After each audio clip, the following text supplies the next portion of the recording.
yang dilakukan oleh bangsa-bangsa yang ada di sekitar mereka. Ketika mereka berjuang masuk ke tanah, mereka setia kepada Tuhan. Oleh karena itu Tuhan terus memberikan kemenangan kepada bangsa Israel. Nah, ketika perjuangan yang sudah luar biasa mereka lalui, mereka masuk ke tanah perjanjian.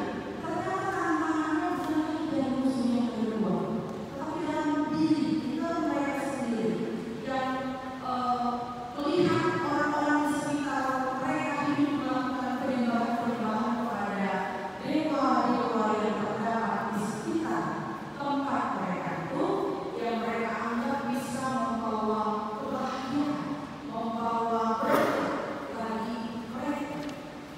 Karena itu yang dilihat oleh bangsa Israel, yang dilakukan oleh orang-orang yang hidup di sekitar mereka di tanah Kanaan.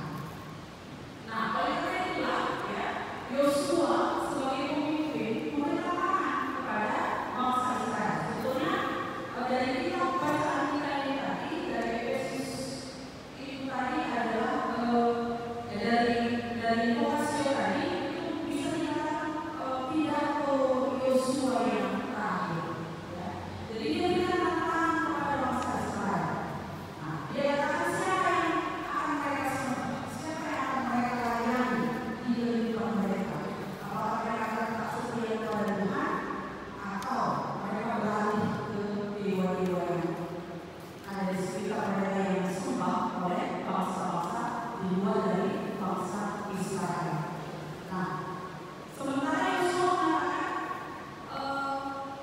sebagai pemimpin, ya, Yosua tadi dikatakan itu sebagai pemimpin, baik dia sebagai pemimpin spiritual, termasuk juga pemimpin di keluarganya. Dia dengan tegas mengatakan, sekalipun orang lain tergoda untuk mengikuti dewa-dewa asing, ya, tetapi aku